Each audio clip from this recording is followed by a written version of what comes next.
Hello, sugar free ആയിട്ടുള്ള നല്ല healthy ആയിട്ടുള്ള ക്യാരറ്റ് കോക്കനട്ട് സ്വീറ്റ് ബോൾസിൻ്റെ റെസിപ്പി കണ്ടാലോ? ഇത് കണ്ടാൽ ലഡു ആണെന്നേ നമുക്ക് തോന്നത്തുള്ളൂ. അപ്പോൾ അതെങ്ങനെയാണ് നമുക്ക് നോക്കാം. കംപ്ലീറ്റ് ഹെൽത്തി വേർഷനാണ് കേട്ടോ. അപ്പോൾ സിമ്പിളായിട്ട് നമുക്ക് ഉണ്ടാക്കിയെടുക്കാൻ പറ്റും. ആദ്യം നമ്മൾ 1 ടേബിൾ സ്പൂൺ നെയ്യ് ഒഴിച്ചു കൊടുക്കുക. അതിലേക്ക് 2 മീഡിയം സൈസിലുള്ള ക്യാരറ്റ് ഇതേപോലെ ചെറുതായിട്ട് ഗ്രേറ്റ് ചെയ്തെടുക്കുക.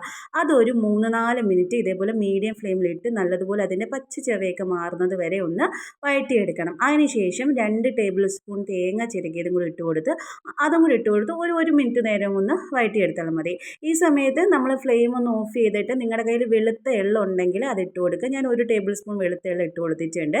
ഇനി ഒന്ന് മിക്സ് ചെയ്തെടുക്കുക, അത്രയേ ഉള്ളൂ. ഇനി ഇതൊന്ന് തണുത്തതിന് ശേഷം വേറൊരു ബൗളിലേക്ക് മാറ്റുക.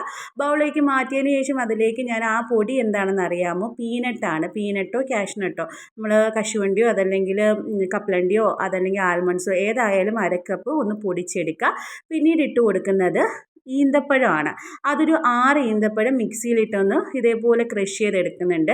നല്ലതുപോലെ അതെല്ലാം പിടിച്ച് കിട്ടാൻ വേണ്ടിയാണ് കേട്ടോ. എന്നിട്ട് ഇതേപോലെ കൈകൊണ്ട് നല്ലതുപോലെ മിക്സ് ചെയ്ത് ആ മധുരം, ഡേറ്റ്സിൻ്റെ മധുരം എല്ലാത്തിലും പിടിപ്പിച്ചിട്ട് ഇതേപോലെ ആക്കിയെടുക്കുക. ഇടയ്ക്കൊരു 2 ഏലക്കയും കൂടെ ചതച്ചിട്ട് കൊടുക്കുന്നുണ്ട്. അത് മറന്നു പോകരുത്. ഏലക്കയുടെ ടേസ്റ്റ് ഇഷ്ടമല്ലെങ്കിൽ അത് സ്കിപ്പ് ചെയ്യാവുന്നതാണ്.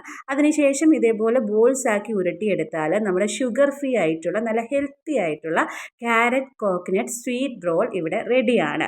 അപ്പോൾ ഇത് ഒറ്റ നോട്ടത്തിൽ കണ്ടു കഴിഞ്ഞാൽ ഇതൊരു ലഡു ആണെന്നേ പറയത്തുള്ളൂ. സംഭവം നല്ല ടേസ്റ്റാണ്. അപ്പോൾ വല്ലപ്പോഴും ഒക്കെ മധുരം കഴിക്കണമെന്ന് ആഗ്രഹമുള്ളവർ, ഹെൽത്തി ആയിരിക്കണമെന്ന് ആഗ്രഹമുള്ളവർ ഇതൊന്ന് ട്രൈ ചെയ്ത് നോക്കുക. ഈ ഇഫ്താറിന് ട്രൈ ചെയ്യാൻ പറ്റിയ ഒരു അടിപൊളി ഈവനിങ് സ്നാക്കാണ്. അപ്പോൾ എല്ലാവരും ട്രൈ ചെയ്ത് നോക്കുമെന്ന് പ്രതീക്ഷിക്കുന്നു. വീഡിയോ ഇഷ്ടപ്പെട്ട് കഴിഞ്ഞാൽ ഇതിൻ്റെ ഫീഡ്ബാക്ക് ഒന്ന് കമൻറ്റ് ചെയ്യാൻ കൂടി മറക്കരുത്. കൂടാതെ ലൈക്ക്, ഷെയർ ആൻഡ് സബ്സ്ക്രൈബ്.